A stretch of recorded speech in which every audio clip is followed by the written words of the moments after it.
Hello and welcome back to episode 26 of 2.5 Coaches Podcast. I'm here with my co-host, Adam Komatsu, Isaac Davidson. Main host. How good. That's what happens when I do the intro. All right, so how the rundown of the podcast is going to go today. We're going to obviously start off with my segment, Cooking with Keith. Oh, we're going to start with the question of the week. Oh, sorry, question of the week first. Cooking with Keith, and then we're going to add a new segment run by Adam called Coffee with Komatsu. A few updates from our end and how the off season's going to go. Sweet. Mate, Nailed it. I know, how good is that? Only took 26 episodes. In like a year and a half. I was reminiscing. I was actually practicing it down there when I was eating lunch in my head. Yep. Rehearsing. Welcome back. All right, Welcome so back to me. A lot of people messaged me and said they liked how you welcomed yourself back. someone was like, "You definitely have problems." I was like, yep, about right. You're not wrong. So start off today. We've got our question of the week. So question of the week was, how many fingers does it take to eat a drumstick? Well, how many fingers do you Use to eat a drumstick. How many do you use? Well, I use 3. I think 3 is like the perfect one. Well, yeah, it kind of ended up in a lot of discussions whether the thumb counts as a finger or not. Is the thumb a finger? He kind of hurt his brain. It is, no? We're counting the thumb as a finger then. Yeah, I'm team 3. Yeah, team 3 is right. Someone put 5. Yeah, like all well, 5 just is... grabbing the That's a drumstick. full fist. Caveman. I The feel like how caveman. big... I feel like it depends on how big the drumstick is. Yeah. You can go full. What is it, like a fucking... Well, someone said that you're going to use 2. Like, you got no grip. You got no... Who put chopsticks? That was Jack. Jack. I'm still not convinced that Jack can use chopsticks. Oh, hell no. He's a spoon kind of... He's a sport kind of guy. No, but then someone put 4. fist. I've got no comment. He put fist. Yeah, I'm caveman. Someone said 4. Yeah. I feel like 4 is way too classic, If right? if you're doing 4, which finger are you leaving free? That's the question. Middle finger. We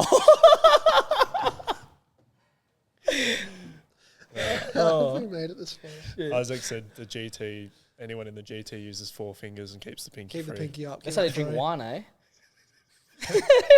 Eating drumstick. Anyway, If you couldn't tell already, none of us are from the GT. We should have got fried chicken today. Just to practice. that could be our first sponsor. KFC. All right. Taking on That fried is chicken why we're not sponsors. sponsoring questions like that. Oh, man. How good would that be if our question of the week got sponsored? Yeah. That'd be kind of funny. If you'd like to sponsor our question of the week. It's not going to happen. All right. Should we move on to the next segment? Yeah. We'll move on to the next segment, which is Cooking with Keith. So obviously we'll start off with who's cooking in the league first, and then we'll move on to a cooking tip. So should we go? Yep. It's your You ready? segment, man. You No, do I'm just what asking if you guys are ready. We're ready. All right. So the person that's cooking the league at the moment. So congratulations to Matilda Sargent. They're the big 32 from Claremont, winning the Waffle Grand Final. How good is that? So her stats. So everyone knows her stats. 21 disposal, 1 goal, 14 kicks, 7 handballs, 9 tackles from the midfield, by the way. That's impressive stats, especially kicking a goal while it's soaking wet. Shout out to you, Tildy. Well done. All right. Just cracks himself up. Nice. What's your cooking tip? Yeah. Well done, Tildy. Well done. All right, so cooking tip this week. So apparently everyone also obviously realised that not everyone eats mince from the vegetarian, but unlucky, still no vegetarian segment. You got pranked again. But this week I thought we'd change it up a little bit and we'll go chicken. So you could use chicken thighs or chicken breasts or whatever you want, but I feel like chicken thighs, obviously, it tastes a lot better and it's not dry. How to marinate chicken. So obviously, like a lot of people kind of... For those that can't see, he's got his recipe ready. I got a recipe ready, see? Yeah. If you turn on the video, you can see. Link down below. So DM Keith for recipe. Definitely putting that in the bio. But yeah, so everyone finds chicken obviously really hard to cook, and everyone finds it really boring because, Well, speak for yourself, mate. well, you don't cook. But the easiest way obviously is to marinate a chicken and just leave it overnight, and when you get the chance, just if you have a barbecue outside, just literally as soon as you marinate it the next day, whip it on the barbecue outside. What if I don't? Use This is a pan. This is a very just buy a non-inclusive. barbecue. Bro. Yeah, just use a pan. This is a non-inclusive segment. First, you've discluded the vegetarians and vegans twice, and now if I don't have a barbecue, I can't do your tip. Well, you don't need to use a barbecue. You can use a normal pan. I'll just say barbecue does taste better because you get the char. But anyway, so if you have a Ziploc bag at home, you chuck all your chicken thighs in there, and what you do is, for each chicken thighs you put 1 teaspoon of soy sauce, 1 teaspoon of mirin, 1 teaspoon of sake, and ginger, and a bit of garlic. Yeah, cooking sake, and then a bit of ginger, and then if you make it sweeter, so obviously if you don't want to use sugar, I feel like naturally you just use fructose, so you just go with honey or sugarcane syrup. It works. It actually is a treat. If you do use it, let me know. Gotta use some feedback. Or if it's shitty, ain't my fault.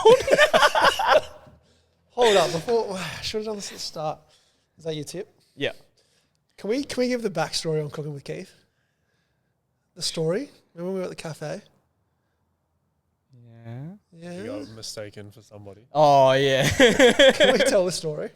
Yeah. You want to tell? Yeah. So Isaac and I are a lovely Monday morning, by the way. We caught up for a meeting down in Leica in Lathlane to just go through some stuff. And some guy, me and Isaac were just talking, and some guy kept walking past, just blatantly just stared at us. And I looked at Isaac real confused. He was staring at you. Yeah, he was staring at me. He walked past and he checks you, keeps walking, checks you again as he's side on with you. And then he looks at me and then looks at you. And I looked at him, I was like, yeah, what the fuck? It's just my face. But then he proceeds to walk back. He does like a 180, walks back. And you want to say what he said? Minwoo? But I don't know. I still don't know if it's racist or should I just take it as a compliment. But to be fair, apparently I do look like him. My mum agrees. Yeah, that's pretty funny because you laughed, he walked away, and then you're like, oh, damn, I should have signed something for him. Yeah. Well, now you've got your own segment on the podcast. You can just start signing stuff as Keith instead of Minwoo. Yeah, well, I am basically Timu Minwoo. So I think we just need to overlay this segment with just a photo of you, or a photo of Minwoo with your face on it. Cooking with Minwoo. With the chef hat on. So that's how Cooking with Keith started. But yeah, move on to our next segment. We've got to introduce you to our new segment, Coffee with Komatsu. Cooking with Komatsu. Go ahead, champ. Take it yeah. away. Well, we came up with this 5 minutes ago, so we'll see how this goes. Hey, been around for years. Yeah. But yeah, if you know me, then you know I like coffee. So we thought we'd have a segment related to coffee because I don't cook apparently, so can't give any cooking advice. I've had his food. Didn't know chicken was meant to be raw. Hey, it's a Japanese delicacy, mate. Sashimi chicken. But yeah, I thought I'd give what were we saying, like a coffee shop? I reckon like a location somewhere everyone's got to try. Location everyone's got to try. All right, so that'd be number one. And then I know a random fact related to coffee. So number one, we'll kick it off with probably my favourite cafe and our major sponsor from last year's Combine, Obi Coffee. If you haven't been there, you're obviously missing out. They have very, very handsome staff, Jamie and CJ. A very good coffee too. Where are they located? Awesome. Subiaco on Hay Street across from HJ's and KFC. Nice. KFC, if you'd like to sponsor our segment, then we're still open for that. You could go get your chicken, test it out. Test and out, then yeah. get Coffee. Yeah, you got it all sorted. So go to KFC, test out how many fingers you use to eat your drumstick, and then go get yourself a coffee afterwards. Maybe coffee first. I feel like the KFC might. Don't put taste. greasy chicken all over their coffee cups. But if you're the kind of person that don't like to drink coffee, Obi's obviously got the brothers, like a sister cafe down the road, Slow Days. Yeah. And That they do also sells specialty coffee. Yep. But they do specialty coffee. They do specialty coffee at Obi as No, well. but it's different. The matcha just tastes different there. That's not coffee. Let Adam have his segment. Sorry. Jesus, you've had yours. Yeah. Stealing my time. Well, apparently I don't talk as much, so now I just talk too much. Can't find the medium. But yeah, definitely check that out. They've got something for everybody, even people who don't like coffee and pretend to, aka Isaac. Mockers. Yeah, is mocha considered a coffee? Yes. Not really. Coffee in it. Hot chocolate. You get your marshmallow. Do you get a I marshmallow with a downgraded to mocha? cappuccinos recently, so keyword downgraded. Downgraded. No, I actually was getting a coffee this morning and like put the mocha down, and then they're like, "Oh, you just put a marshmallow on there just in case," and I was like, oh, "Shit." Just an extra flavour. Mocha with a marshmallow. That's the way to go. And then a random fact or a fun fact about coffee. Hopefully I do get this correct. Get someone fact check him. Fact check this. Fact check him. But when the coffee's roasted, obviously you get like darker roasts and lighter roasts, and the darker roasts like tend to taste more like most people would think of coffee as like that strong bitter kind of flavor, and then they associate that with like the strength of the caffeine, but that's just the strength of the flavor. And it's throughout the roasting process, the more you roast it, so the darker the roast, that's how the caffeine gets taken out. The longer you roast it, so the lighter roasts actually have more caffeine, which I found out. Like I found out after, but it made so much sense when there's been days where I've had like two light roast coffees, and I'm like, why am I just like so jittery? Because I would have had more caffeine in those, even though it doesn't necessarily taste as strong of coffee, and you might get those like more florally tea-like flavors and all sorts of different stuff. Wow. A fun fact. Matcha. Wait, matcha is so much better. I'm a matcha guy now, by the But way. that's another. Yeah, matcha is like a slow release form of caffeine. If you got someone like me, So if you find that you have ADHD undiagnosed like Keith, and you get big crashes after a coffee, sometimes matcha can be good because you got that slow release. Look at this, you're getting 2 facts for one unrelated. 2 for 1. Sorry. But for listeners that you can't see, I'm actually Asian, so it's all right.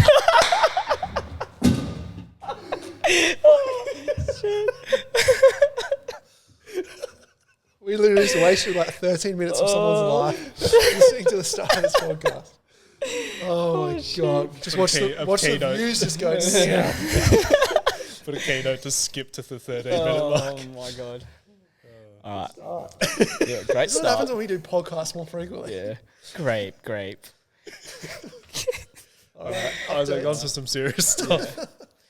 Updates. Some updates. So, officially off season for us, for both of us. For some. Yeah, for some. But, I mean, the sport that we obviously, the team that we've Off coaching. season for people who've lost it in finals. Back so. Yeah.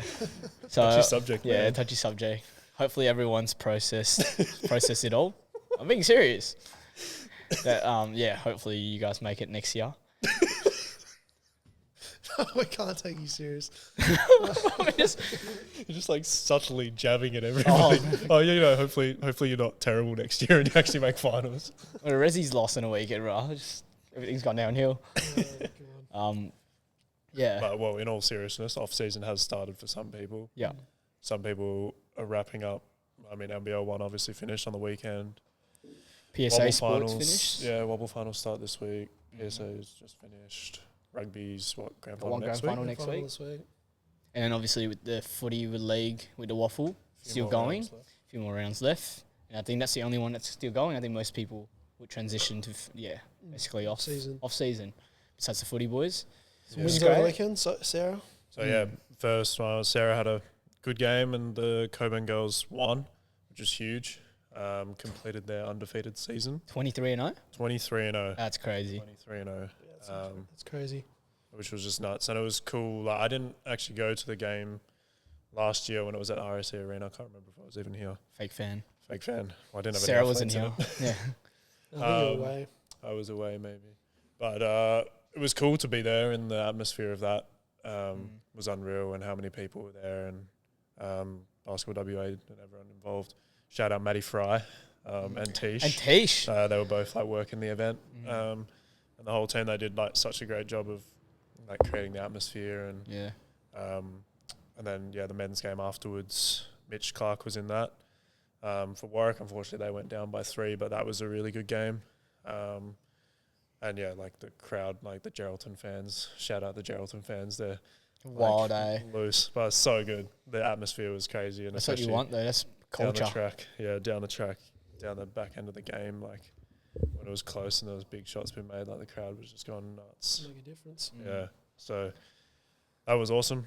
And then all the Wobble guys are, last regular season round was on Sunday. Yep. So everyone will start finals this week. I'm pretty sure for most, like they've restructured it, so there's only like 8 teams in each division. Yeah, I'm pretty sure pretty much everyone makes finals. So everyone will be in there. Everyone's a winner. Everyone's a winner. The PC culture gone mad. No, everyone makes finals. That's crazy. Shouldn't be that way. You need to just start with finals then. Yeah. Wait, how does it teach his kids? Tom Lakovic's team, they've like only won 2 games, but they've lost to the top couple of teams, and he's like, I reckon we could actually beat them, but they've lost to the top team by like 2 points or something. Yeah. So it's like they could like win 2 games. So about peaking the season, finals. But like could win, and he's like, I honestly back myself or back our our like team. Netties on the weekend. Yeah. Won every single game except for the last 2, and then Yeah, weird. You can't buy a premiership team, huh? Yeah, all that money. Use it to But sponsor if our you want to, segments. but if you want to sponsor us, though, that's all right. But no, good on them. But like, did so well all season. yeah. Obviously, Wanneroo's just came out of Got that nowhere. ticker. Yeah, got that ticker. Like Bungus said, shout out Bungus. Shout out Bungus. Can't buy a ticker. Yeah, can't buy a ticker. It's just different. Like that's honestly a bigger shock. Yeah. Like, I don't know if you expected it, but I didn't expect that. No, I don't think anyone did. But it's just credit to them, because we were talking about this at Basie, where it's like they were bottom of the table last year for both grades, 1s and 2s, and they've just worked their way to the top. But that's just, again, that's the cool thing about a new year and a fresh start for everyone. Like sometimes it's organisational changes or whatever it might be, but credit to them. Even the girls. Apparently, Even the girls are in the grand final. yeah, Women's team, elite. Well, they won last year. That's all it takes, because apparently that's what happened. There was a dropout. Nettie's had a dropout. The guy punted like 16 metres, went out on the full. There was a scrum 5 metres out, and then chucked it to 10 dummies, goes through, scores a try and wins. And it's crazy how like the whole year just comes down to like the Nettie's guy didn't kick it out on the full. They've ended up winning that game. But anyway, but so we got Soph in the finals. Chris is in finals with Wanneroo. Connor Byrne. Connor's in finals with Wanneroo. Oh boy. Who else we got? Kaya. They had a really they're in the good grand final. The Colts as well, for Cottesloe Colts. Yeah, pumped to West on the weekend. Kaya, Billy, Noah. Yep. Will be versing them. Yeah, Soaks. Soaks. Big Felix. Big Felix. Yep.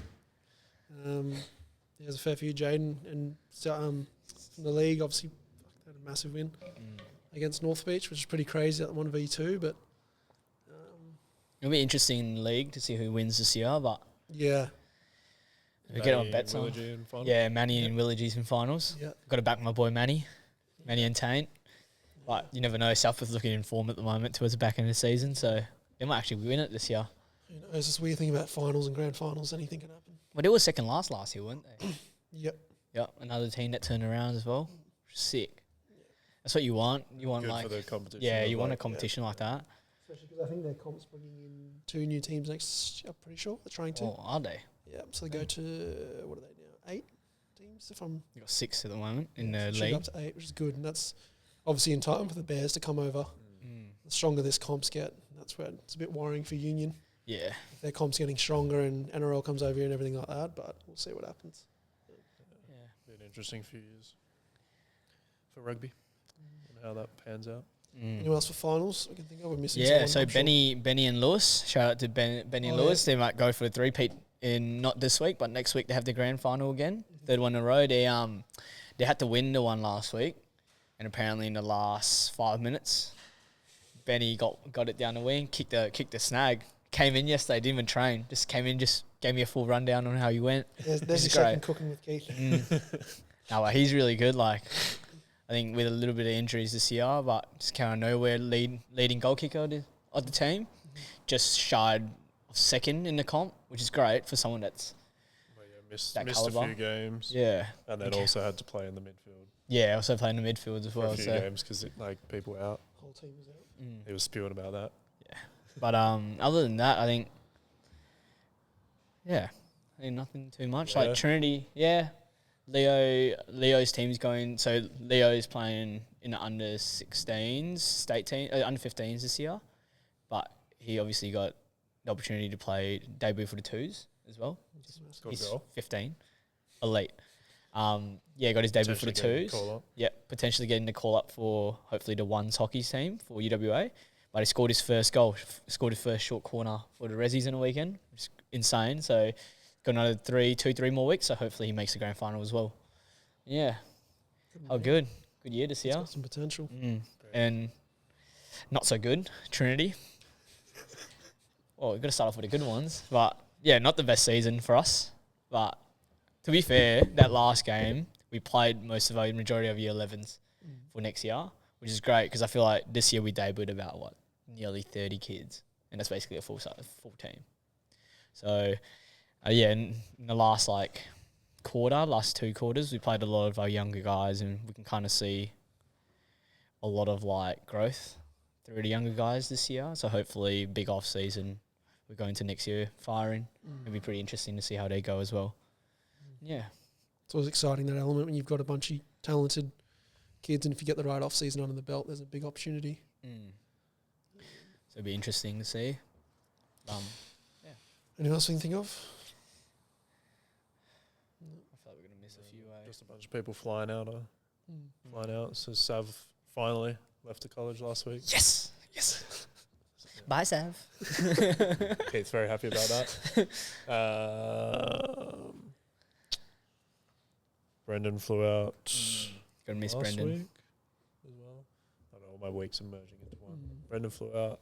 Sav flew out. Sarah's gonna fly out soon, hey? Yep. So Sarah's at Nationals this weekend and then flies out the week after. Paddy flies out next week. Scarlett flies out this Friday. Mitch flies out today. Jeez. Straight off the bat of the grand final. But, super exciting for Mitch. He's off to the UK again, but he's moved up into, I believe it's the top div over there, playing for Newcastle. I think I got that correct. But that'd be an awesome opportunity for him, and just building off the success that he had last season with the Reading Rockets, and obviously a massive year with the Warwick Senators. So credit to him and wishing him all the best. Those back-to-back seasons must be crazy. Yeah. Cool, yeah. Yeah, I don't know how they do it, especially in tough leagues as well. Yeah, Different breeds, built different. Must be nice. Yeah. So they don't have an off season, but we do have an off season. So speaking of off seasons, we thought we'd kind of give a bit of a rundown of our plans. Yeah. You want to start us off, Isaac? Yeah. So obviously we're going to start with, which has already started to happen, and it's always, I don't know, I always find this time of the year exciting, and it's pretty interesting because obviously it's a little bit more for the teams to get knocked out a bit earlier. But even then, it can just be a bit of everyone. But there's this exciting new, there's this exciting new energy as soon as the season's finished. And I even had it on the weekend with some of our Basie twos got knocked out. And we're sitting there at the end of the game, and all of some of them are all right, sweet. It's when are we going to catch up for the off season? I was take a week off. Yeah. Relax. And I was no. So that's usually the first thing we try and recommend is have a week off, have 2 weeks off, have some time off, and just switch off and get away. And sometimes it's not always a physical thing; it's more of a mental thing. Yeah. Just to reset the slate a little bit, and always kind of say it's now and Christmas is your 2 kind of times to get away and have a break for a bit. Yeah. Especially if you've been so consistent, you've got so much in the bank there to utilize and build on. And then obviously, we get into our postseason review. So try and catch up with everyone, sit down, map out some goals, have a bit of review of the season. And then just map out what we want to do in the off season and write out a bit of a schedule. And it's always pretty cool and exciting. And I always try and have that sentence of that reflect and review. What have you done? What have you achieved? to try and catch on it, because sometimes people can kind of skip over it.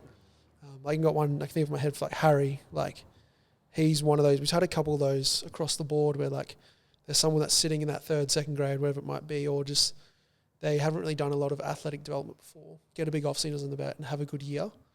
And it's like it creates an exciting thought process of what they can do, because it's those off-seasons back-to-back to build it. So having that review, seeing how far you've come, and then obviously using that to move yourself forward from there. Oh, yeah. No, I think like you said as well, like not only taking on obviously people having exit meetings and stuff with coaches, and you're getting feedback, and usually it's like, what do I need to work on?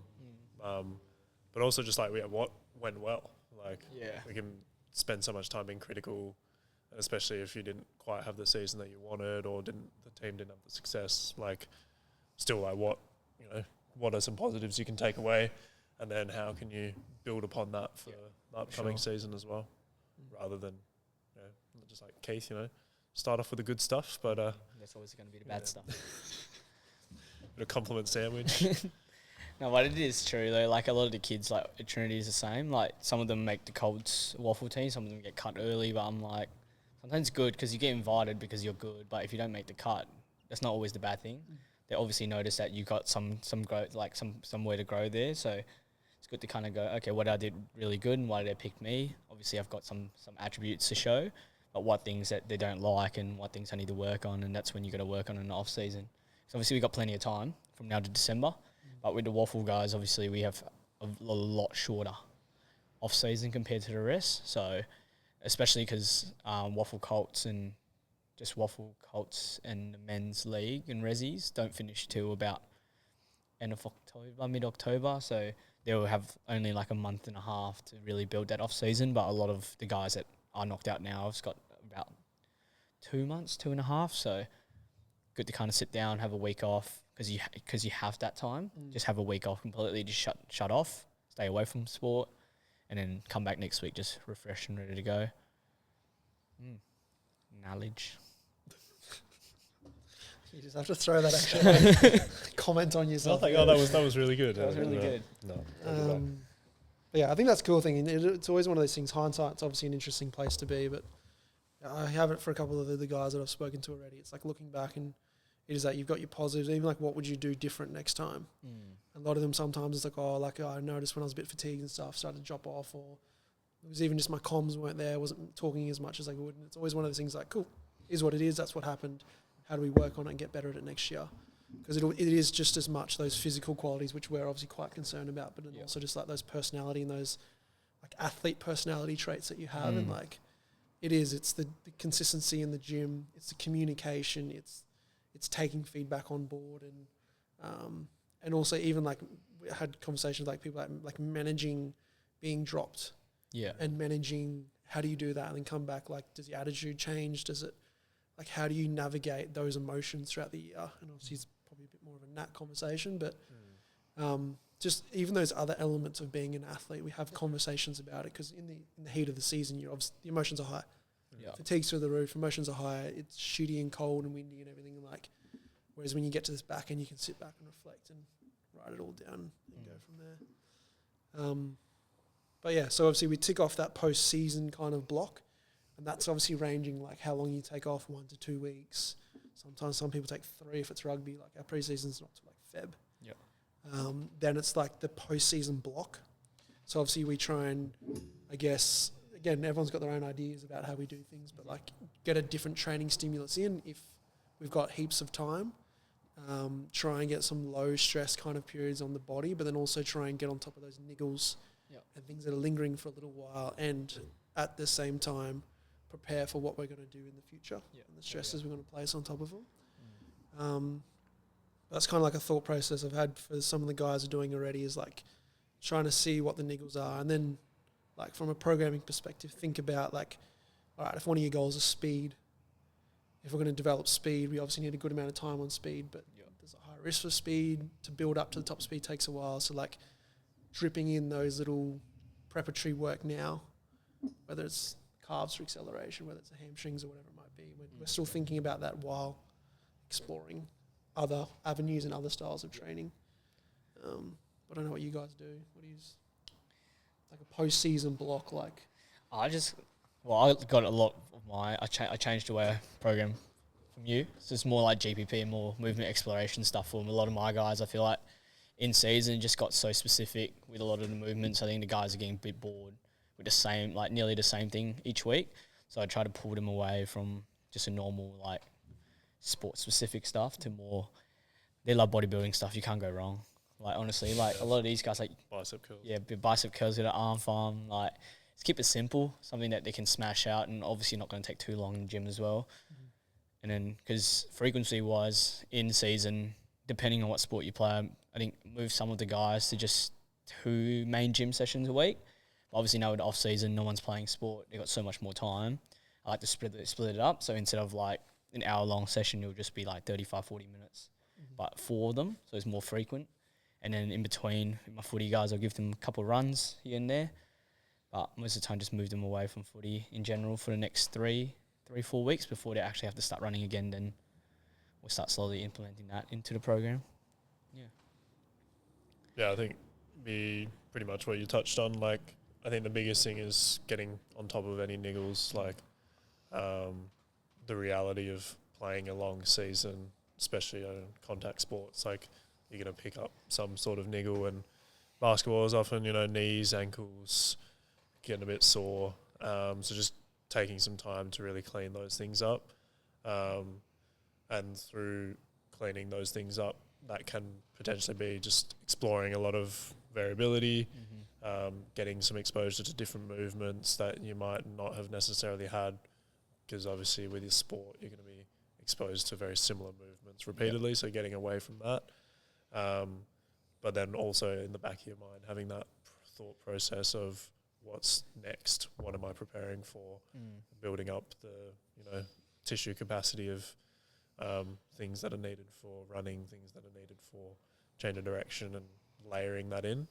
But I think, through that variability, we can expose a lot of that stuff as well. So, we're preparing for, because in sport it's going to be chaotic and random. So it's like, we need to prepare for acceleration. We need to prepare, through our calves, Achilles, all that kind of stuff. So something like a seated calf raise could be really good, but then at the same time, we're not going to be running in a perfectly straight line. So can we get that foot a little bit off center? Either way, you're still doing the same exercise, but you just added in like a little bit of variability. Yep. This is a good opportunity to kind of explore a lot of those concepts, and then just a little bit of bodybuilding kind of style stuff, like in the accessories, like keep it fun, feels good. Taking joints through full ranges of motion, especially if like I still like to very much so in season, maybe with more accessory work. So because obviously the element of fatigue if you're doing that with your main lifts, but now that we might have shifted, particularly in the back end of the season, where there's going to be using things like box squats, pin squats, with like less eccentric loading and more like you said, like the sport specific positions or whatever. Then flipping back to getting from like trying to get some Astar squats, lots of like RDLs and heavier loads through full ranges of motion, and just building up that general capacity, I think is a good place to start for most people as well. So we got postseason review, have that postseason block, and then at the same time, which we mentioned in the previous podcast as well, is like in that like niggles area, like the assessment side of things is obviously where we're lucky to have Chinny here. Yep. It's something that we've started to implement, whether it's obviously the higher tier memberships get it, if there's others, it's an offer there. It's like you come in, you get a full comprehensive assessment and test everything that's a bit more relative to your sport to see what we can find. That's been pretty cool. I've chucked a few of my rugby guys through it already, in just areas of like the shoulders and the calves and things like that. It was just good to get some assessments, both with like some like assessments in terms of like mobility and range of motion and all these other elements that might have been lost throughout the season. So adding that assessment piece, and then even from our standpoint as well, like Ruben's probably been the perfect one for me. So his mental finished a bit early, but gone through a fair bit of assessments. We've reassessed a lot of stuff that he did like a year ago. It was cool. We've got a lot of progress from there, even through a season. Yep. But then we've done a lot of review with sprint technique and things like that, and sprint timing, change direction. So it was good to get the gates out on the weekend and do like some wide drills and change direction and pick up. There was a pretty decent discrepancy between his ability to cut left and his ability to cut right. He just runs straight, just a fridge. And like his ability, like and how that's related back to the difference between his ankles and between left and right. So just trying to get a bit more objective pieces for them to focus on in the off season, and track about what's actually going to change and what's going to improve. So kind of been using that approach where we've got obviously our big movements like our squats and our jumps and our sprints and things like that, and then bring it back down to those smaller pieces about what we want to work on. So get some testing data, and then obviously get into a bit of a schedule. So that's kind of like where we're at now. So in the postseason block, we've got obviously our gym Monday to Friday, Saturday through there. And then we've got our field sessions that are still running from a Wednesday and a Saturday. And that's in that like early kind of general prep stuff. So some of my guys are just doing more longer distance runs or just more like longer, slow intensity, kind of just keep some runs there, do some skills to top up. And then while there's some others, it's just doing some more like speed skills exposures, especially while the group's a little bit lower. So just more technical elements. Like Ruben's been good. There's been a few people down there, so we've been really focusing on like shin angles and body positions and how he's getting his first 3 steps and things like that. And he's already picking up pieces in just a bit of technical changes with the intensity staying a bit lower. So just kind of using that format. And then what will happen is obviously if we keep going along the timeline, so that's all kind of all through September will be pretty similar in that kind of postseason block. And then we're kind of going to hit it for most people, depending where they're at, around October, which is that first combine. So October 4th will be combine 1. And then through that block between October 4th and November 29th, so that's Combine 1 and Combine 2, we'll then add in the court sessions. So that's kind of like our goal is to have like a Monday night intensive XL cell on court with you. And that's where like rugby, AFL, everyone kind of coming down, getting some different exposures, and then potentially playing some games and things like that at top end. Then Wednesday we'll do more of an extensive down the field, some more top speed, different exposures, curvature running, blah, blah, blah. And then on the Saturday, we'll get down the field and we'll do some more kind of con games, open side, like just more games and funds and exposures and variability like you've spoken about. And then even change the locations. Could be field, could be beach. BJJ. Keith's keen to get a group down wrestling. So that's kind of like the formatting and the scheduling. And then hopefully adding in a like a social sport. We're going to see how it fits in with the scheduling and everything. But that's kind of our thought process, whether it's touch footy or even more like a volleyball or something like that. Just to give, because obviously we feel like we've got a lot of people returning, and we'll kind of probably have those 2 groups where we've got returning groups, they've got all the skill sets there. We just want to hit the exposure, and then there's some that are going to be learning, which we'll probably do a bit more in gym. But that's kind of like our formatting and scheduling for that off-season block. And then there's different conversation from December onwards. From there. But anything you want to add to that? Anything you think you might do in the Monday sessions? Anything? I think like obviously just the nature of basketball is like obviously less top end speed. So that would be the main focus, would be like more the acceleration stuff and obviously court space and size. But I think it'd be good like getting some of the rugby guys in there and play a bit of ones, bit of bragging rights. I'm putting someone on an island. It's just going to be skill versus mass. If there's a dribble limit on the 1v1s, all the rugby guys are cooked. It's all me. Yeah. I mean, that'd be the last drill is one-on-one with Keith. Light work. But I was going to say is with Trinity is a bit exciting. Hopefully after this week's review, we're thinking about building a different, obviously setting a different culture and standard for next year. And similar to what we're going to do here, we're going to have hopefully run a similar thing in terms of obviously having more group activities and trying to increase that chemistry. I think that's probably what we're missing in there at the moment. It's like all the other schools, they start so early and they have that good chemistry where kids just you just know each other really well. And I think that's what we're missing. We didn't start, obviously with the young group, we didn't really have a pre-season. We just literally went into season, which is not the best thing. But it's hard when they've all got waffle and they've all got they got what summer sport. Summer sport as well. Like it is tough. Hopefully, So, but That's the hardest bit. It's because they play 2 sports, but a lot of them are actually going for Colts, hopefully, in a year, which gives us obviously a lot of breathing room in terms of I don't have to worry too much about their conditioning stuff and just more their strength and how much capacity they can hold, and hopefully keep them injury-free throughout that season as well. And yeah, we're thinking like even Saturdays, just inviting some of them down, learning a new skill. It's like, it's so weird because Watto was a good one. Like, all last year, every Friday morning, we'll just play soccer. We'll just play soccer and then kick 4 goals this year just from soccers. Friday morning soccer. Correlation there. Yeah, correlation. Direct correlation. Take all the credit. 100%. No, but it is fun. Like, it also... You're right, because like if But they it's a don't, general skill. they're just doing the same stuff every... Like, and I think that's one thing we've all learnt. Like, I think that's one thing we probably picked up from last off-season. Even just me reviewing the field sessions, we did so much focus on the skill set of speed and running and change direction, all that kind of stuff. We kind of lost a little bit of the fun exploring kind of element, which we need to get in the off-season. And also, like, challenging different scenarios to use your speed as well. Like, I think the games, like, usually bring that out, depending on, like we've talked about, like, how we set up a game. You can set up a game to have more speed exposures based on how you set up the size of the field or how many players are on offense versus defense. So, and then it's going to be more contextual to how they're going to use their speed in their sport.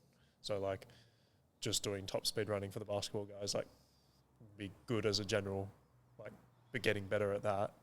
But then it's like shifting it back into like maybe more acceleration work and then into a drill where this is actually going to be more contextual to how I express this in my sport. Yeah. The same way with the rugby guys. It's like, probably just it has to be from 0 to 100 to get there to my top speed like quicker because I don't have the luxury or navigating different bodies. Yeah, like, all right, I'm not just getting a clear 20 meter building into getting into my top speed. It's going to have a curve into it, or am I reacting to where my defender is? So I think adding that like skill development through the physical development as well is huge.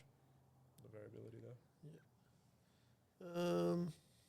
And then anything else we want to add in terms of like our goals for the off season?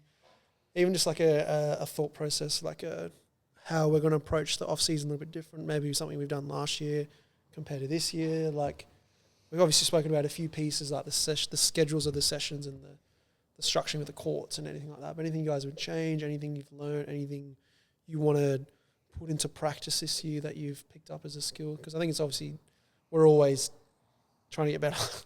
We're always trying to test things, always try new things. And so anything we can share that's we might use with athletes or coaches that are listening that might spark an idea. I think like in that review process, like even on calls that I've had with some guys already, like, and catch-ups, for some people it's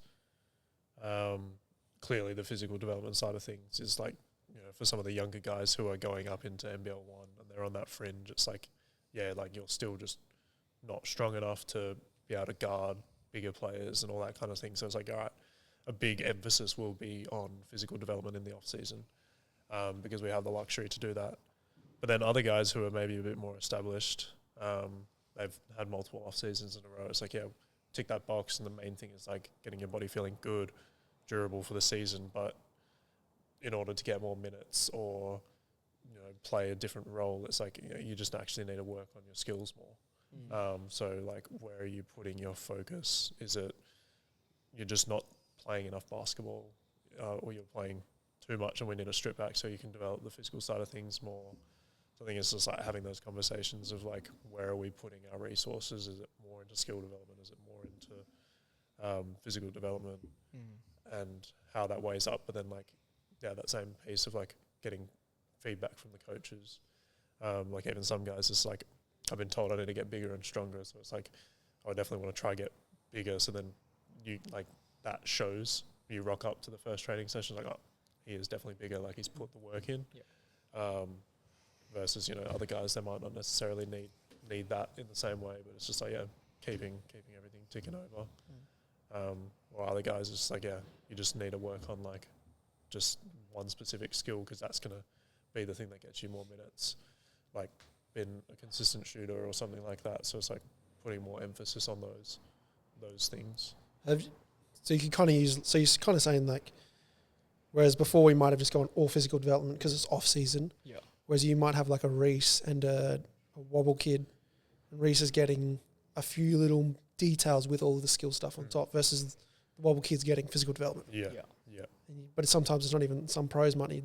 Like it's just that different distribution. Yeah. And it's just where you are, like in your development throughout your career as well. And so I've been like talking to the kids in Trinity about as well. It's like a lot of them, like some of them had big growth spurts, and it's like, is it a really good idea to try to put on as much size as possible? Probably, not a bad thing. But then it's also you got to try to learn how to use your body better.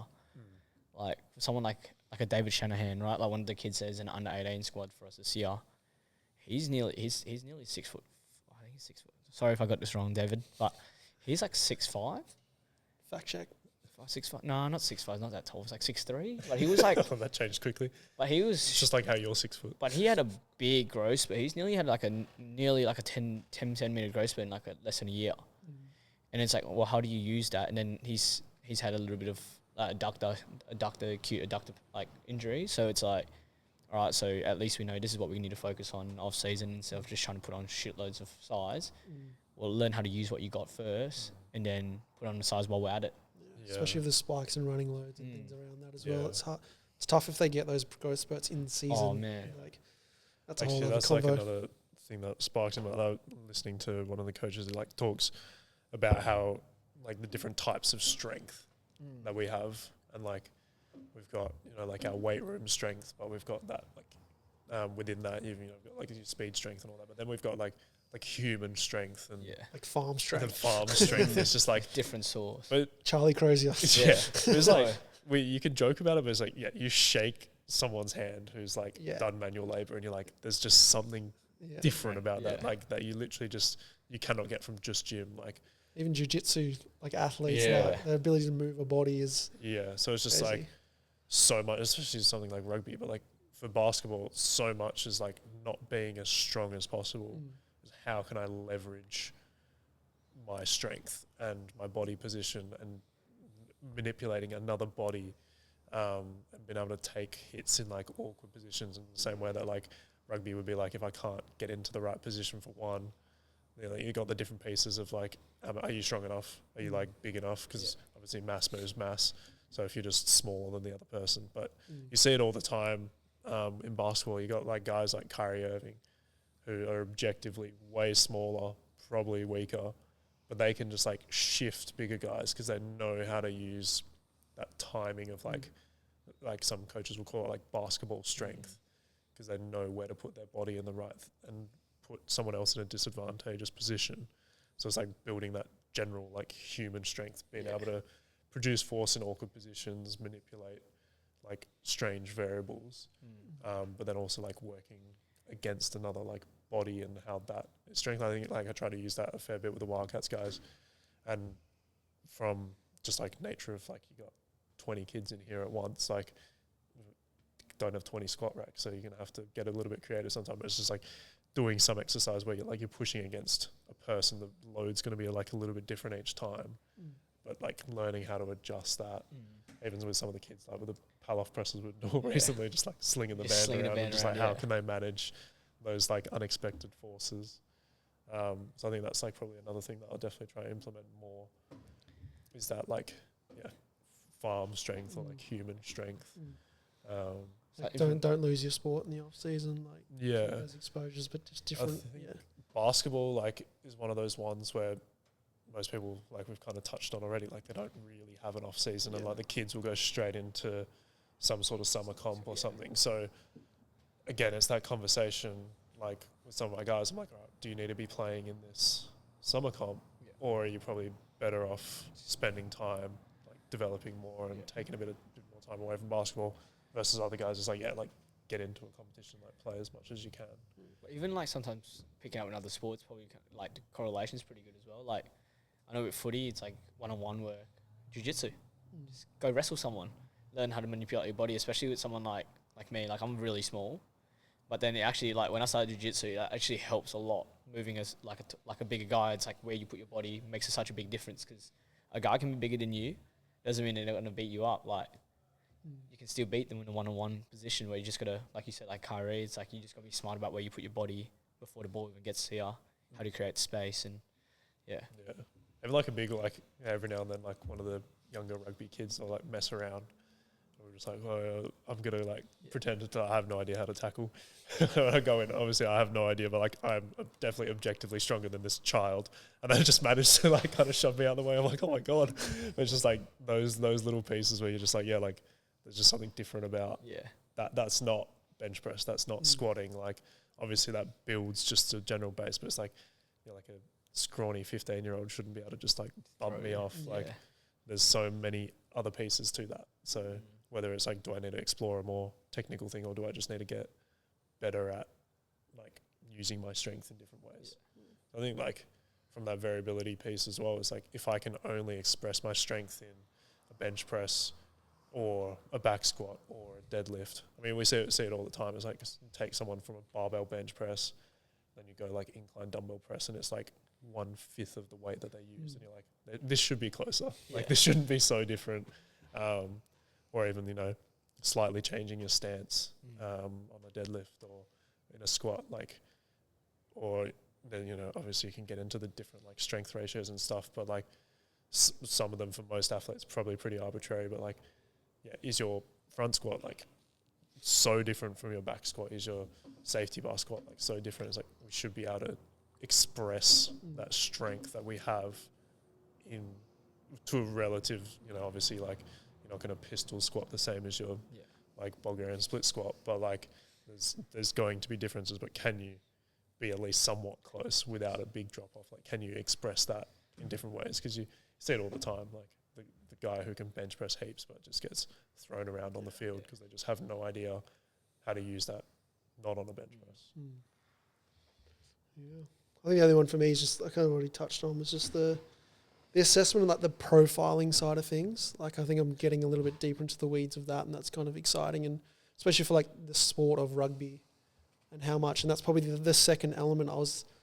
There's even a little bit of that article that came out about the energy expenditure in collisions, but I was even thinking before that about the whole collision area and S&C and the objectivity behind that, and like how can I influence that a little bit more, the actual collision, the tolerance on the shoulders, the post-contact meters, all that kind of stuff. So that's something I want to try and explore a little bit more, both from like a technical element early, so making sure they're getting exposures in that sense, and thinking about contact loading in the same thought process, thinking about running loading.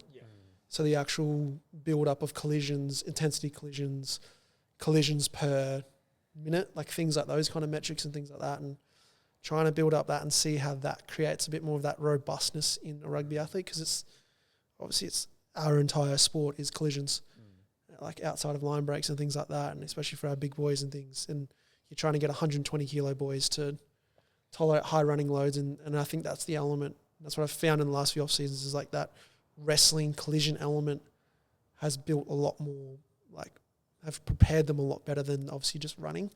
And you hear those conversations from like Nick Gill and all the other big S&Cs, and they've said the same thing. They've done just running off seasons and pre-seasons, and they're not fit to play footy. So just exploring those two elements, like the profiling element, and obviously trying to profile everyone and just learn from that a little bit deeper with all the tech that we have now. And then, trying to explore that collision area, because literally off the back of your convo is like, that's everything. And then there's even just the confidence element in collision, and that comes a little bit with being physically stronger and better. But there's I think it's a whole other subject. Do it again, and again. And see if we can get that, like play a game of basketball and try a different element of collision and contacts, and then bleed that into other wrestling and jiu-jitsu and things like that, then bleed that into technical elements, then roll into your pre-season, and I'm not ending up with all ACs and things. So even like interesting what you were saying, like, the collisions per minute, like obviously I'm not super involved in rugby, so I would have never thought of it. So it's like, you think, all right, you got to be able to tackle and be prepared for that and have some exposure to that. But it's just like, all right, we've done, all right, I'm going to get X amount of tackles in a game on average, sweet, making sure we get exposure. But it's like, how are those tackles actually happening? How specific? Like, obviously I don't get crazy specific, but from the preparation standpoint, a big thing in off-season and pre-season is like or big thing in off season, especially for guys who are going into pre-seasons where we're not in control of their load because they're going to a team or whatever. It's like stressful part of the year. Yeah, it's just like, all right, what are they likely going to be exposed to? Obviously, we know in a game, this is the most intense thing that they'll be exposed to. In training, they'll probably get exposed to similar stuff. It's like we have that thought process with the running loads, but like never heard it from the collision side of things. And like even my thought process, like with conditioning for basketball, is like bigs versus guards, and guards who are maybe more physical, but like bigs who you just forget how like tiring and like even so interesting with that energy expenditure. Like anecdotally, like when we've done drills where you need to be a lot more physical, like in basketball, I'm like, man, I'm completely like gassed. Yeah.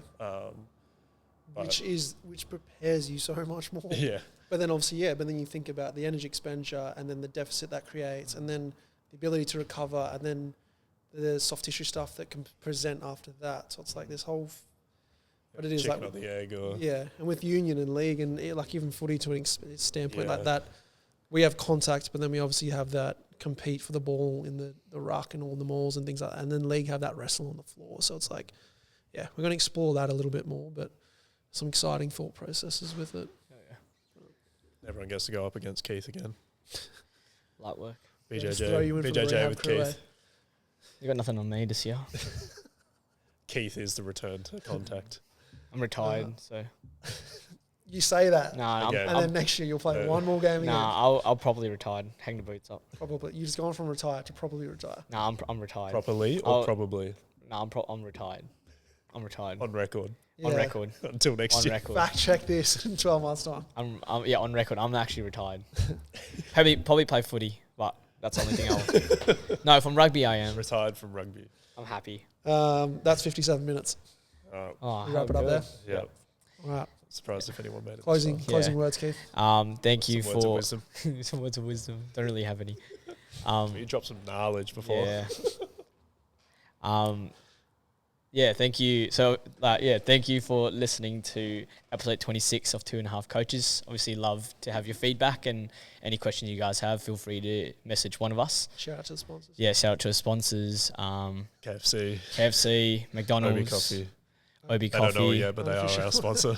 Nike, Adidas, Puma, Toyota, Fit Aid, Yeti. That's why we all got our Yeti bottles. Hopefully, could be you next. So, yeah, thank you. See you later.